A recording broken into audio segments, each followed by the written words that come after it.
Chaurharka. कति kilometre 8 kilometre जति मात्रै बाँकी छ मौसम हेर्नुहोस् मौसम तल तल घाम लाग्यो यहाँ यता यता यता सेल्फी हान्नेवाला पुरै कुहिरो एकदमै धेरै कुहिरो जाडो पनि छ ल यस्तो मौसम चिलिङ चिलिङवाला ल साथी भनौँ त यसो चौरी के अरे हाम्रो पाती हाल्ने सिन पाती हाल्ने सीमा यो जाडो निकै छ हजुर एकदम अनि अब यसमा चाहिँ अब हामीले के लाएर जाने माथि गएर बेस क्याम्पमा बस्ने भन्ने कुरा आइसक्यो बेस क्याम्पमा बस्ने भइसकेपछि हेर्नुहोस् यहाँ कतिजना आएर कति घुमिसके बाहिरबाट छ होला यो सायद अब माथि आज चाहिँ माथि गएर बस्ने भन्ने हाम्रो कुरा छ अब माथि चाहिँ फोन गर माथि 2 घन्टामा पुग्ने भइसकेपछि माथि चाहिँ गएर बस्ने भोलि बिहान छिटै हिँड्यो भने 1.5 घन्टा त्यहाँबाट बेस क्याम्पबाट 1.5 घन्टा हिँडिसकेपछि यो बन्न पुगिने भएको कारणले गर्दाखेरि हामी आज माथि चाहिँ गएर बसिन्छ मौसम चिसो चिसो छ अब हिँड्दाखेरि चाहिँ कति गाह्रो हुन्छ भन्ने चाहिँ अर्को ब्लगमा हेर्नु यही ब्लगमा अर्को पार्टमा हेर्नु होला सही ल यो चाहिँ हामीले चिया नास्ताको लागि होटेलमा आएको छौँ यस्तो ओभन छ यहाँ अब ताप्नलाई यो हाम्रो दुईवटा रक्स एकदम किलाचन mountain hotel and restaurant picnic centre रहेछ यो चाहिँ हाम्रो बागलुङ र रुकुमको सिमाना हो सायद सिमानाको बोर्ड चाहिँ छ बागलुङको मौसम चाहिँ लगभग 11 बजेदेखि पछिको मौसम यस्तै नै हुन्छ भन्ने कुरा गर्नुभयो दाइले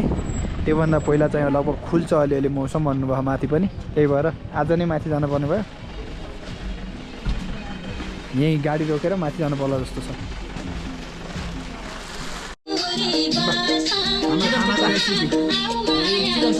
चिकन थुक्पा यहाँ अब थुक्पा चाहिँ धेरै भेराइटी ल्याइछ हामीले चाहिँ चिकन रोटी होइन हाम्रो साउले -15 डिग्रीवाला ज्याकेट लाएर थुक्पा खाँदै हुनुहुन्छ यता पनि थुक्पाको स्वाद लिँदै यता मेरो चाहिँ यहाँ भाग सिलाइसक्यो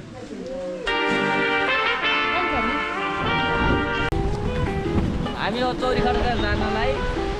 पाती डाँडा पाती हाल्ने पाती हाल्नेबाट हिँड्यौँ अब यहाँबाट चाहिँ लगभग 1.5 घन्टा जति ट्रेकिङ उकालो ट्रेकिङ गरिसकेपछि हामी बेस क्याम्पमा पुग्छौँ बेस क्याम्पमा पुगेर आज चाहिँ स्टे गरेर भोलि बिहान चाहिँ राम्रो भ्यू देखिन्छ भनेर चाहिँ त्यहाँबाट भोलि बिहान लगभग 1 घन्टा जति हिँडेर चाहिँ चौरी खड्का पुगेर राम्रो भ्यू देखाउन सक्छ हाम्रो देख्न पापा देखाउँछ ल डाँडा हेर्नुहोस् अलिअलि खुलेको मौसम लगभग प्रायः खुलिसक्यो माथि छ यता घाम लाग्यो जस्तो देख्छ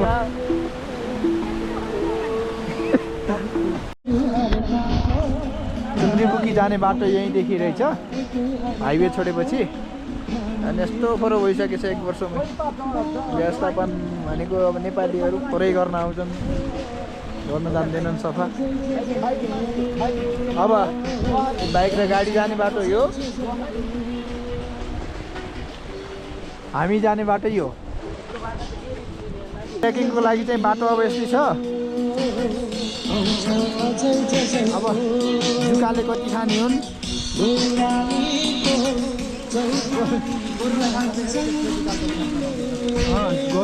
गोरुलाई त लास्टै खान्छ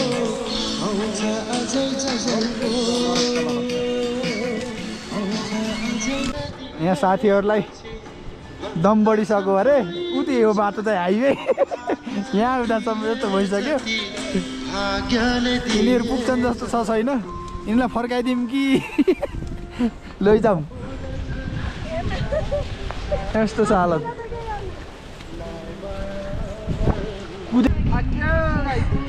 गाह्रो छ उता हाम्रो गोरे हिँड्ने बाटो छ काशीवाला जङ्गल अझै यो लेभलबाट माथि आएर अक्सिजन नपुगेर स्याहार पाउँछ लसुन र अचालेर हिँडे हो गोदावरी अब ट्रेकिङ हिँड्न सकिँदैन बुढो भइएछ हिँड्दैनस् जानियो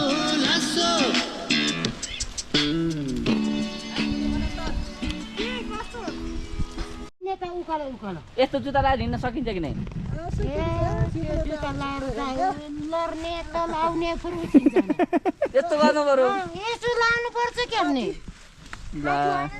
यस्तो त कति ऊ लड्दैन त नि यस्तै उकालो ठाड्दै माथि सुते छन् हार माने सुते हाल सिरुवालपुर किन्ने छैन हिलो हिलो हाम्रो त यही आउँछ साफ फुलेर फ्या फ्या भइन्छ अलि माथि गयो भने छैन त्यस्तो डराउनु नदिनु न माथि गयो भने त झन् थुनी जान्छ हात खुट्टा यस्तो हुन्छ लेक गयो भने त चिताएर हामी लेकमै चौरी खर्कबाट माथि पनि छ लेक हामी त चौरी खर्कदेखि उता कता हो कता 1-2 घन्टा उता गएर ए मेरी बा हजुरको च्याङ्ग्रा भेडाहरू पनि छ चौरी खर्कबाट उता पनि त्यस्तै खर्क छन्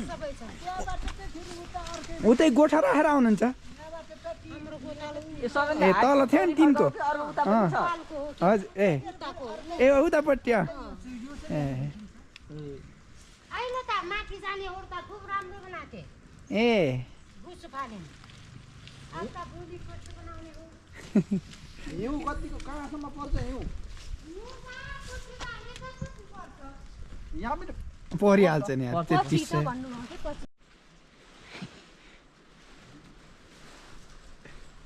साथीलाई हेर्नुहोस् त कस्तो लागिरहेछ त यो भोलिबाट गएर अब रनिङ गर्नुपर्छ बिहान बिहान साथीको पहिला नचल्दो चौतारीको चौतारी एक त यत्तिकै पनि स्टामिना कमी हो चौतारीको हिँड्ने बात नै हराएछ उस बाँधिदिएर के अरे भाँच्दिएर काठ भाँचिदिएर लौरो बनाइए दाज साथीहरू त ऊ बोल्ने हालतमा छैन न बोलाइरहेर पनि के टर्चर दिनु जङ्गल हेर्नुहोस् हाँगा हेर्नुहोस् रुखका कस्तो डेन्जर छ रहर मात्रै लागेर चौरी खर्क नआउनुहोस् अलिकति हिँड्ने सक्ने क्षमता बनाएर आउनुहोस् होइन हिँड्न सक्ने क्षमता बनाउनु भयो भने तपाईँको यात्रा फेरि पनि आमाम हुने जस्तो ठाउँ छ होइन भने त ऊ यस्तै हुन्छ यता पनि रिगा उता पनि रिगा भन्ने हिँड्ने जमजम अझ जाम अरे अझ भिडियो देखेपछि त जाम ल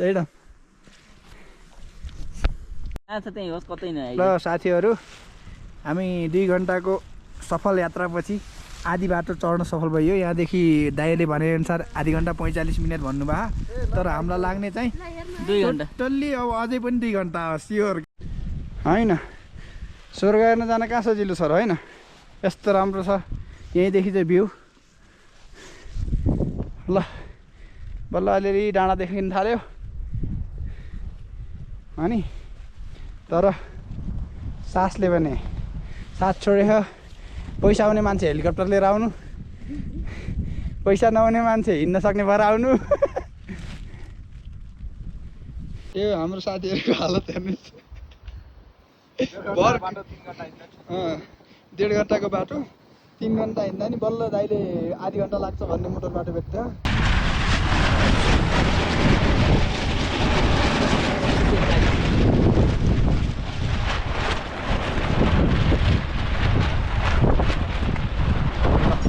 अब आजको यात्रा चाहिँ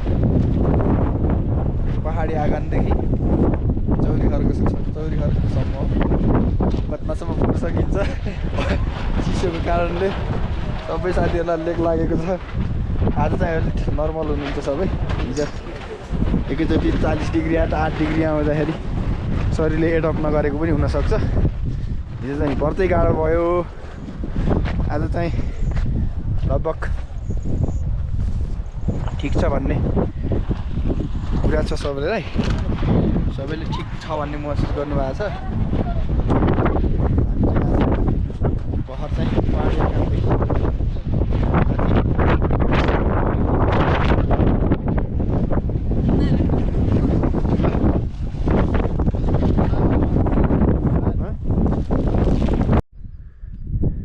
ल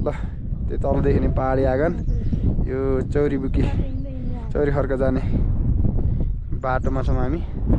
तल गाई गोरु चढिरहन् डाँडा हेर्दा चाहिँ बब्बाले छ मौसम पनि एकैछिन खुल्ने एकैछिन बन्द हुनेवाला छ के यस्तो खतरा मौसम भन्नै सकिन्न ल है त गाइज बिचबिचको क्लिप राख्नेछु बिस्तारै बिस्तारै जानेछौँ यति सजिलै पुगिने रहन्छ चौरीबुकी जति एक्सपेक्टेसन राखेर आएको थियौँ सजिलै गइन्छ इभन हाम्रो मात्र नै केस कि टेन्टमा लगभग हामी 25 जना थियौँ सबैको केस त्यस्तै थियो गाह्रो छ 1 सेकेन्ड पहिला हिमाल देखिँदै साथी देखाउँछु भनेर क्यामेरा खोले हिमाल भइसक्यो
स्थिति यस्तो छ साथीहरूको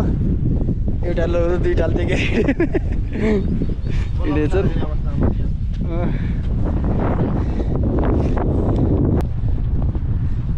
लगभग हामी 4000 को उचाइमा छौँ भर अब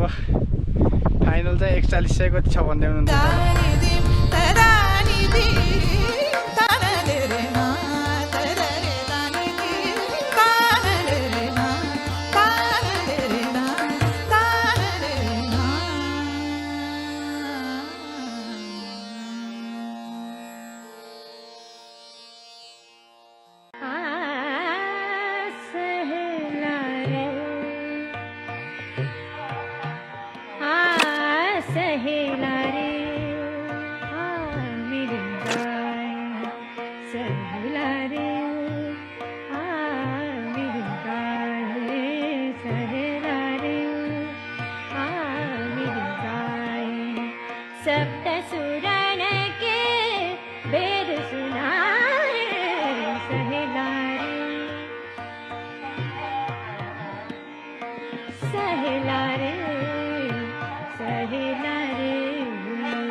हेर्नुहोस् है साथीहरू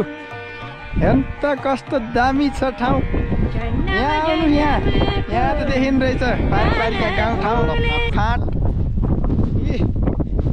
हिजो 4वटा भेडा हरायो अरे भेडा खोज्न हिँड्नु भएको भेडा भेट्टेनन् भन्नुहुन्छ होइन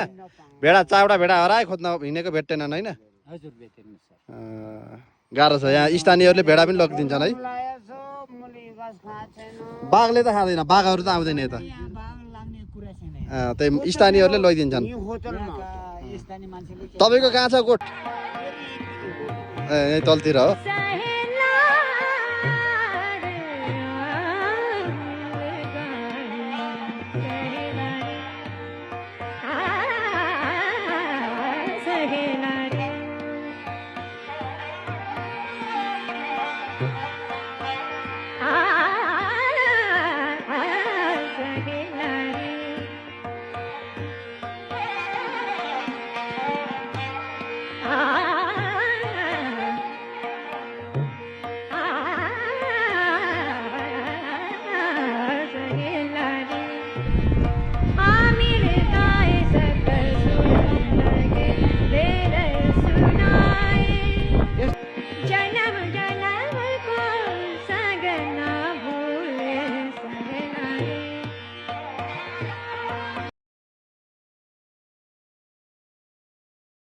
Thanks for watching.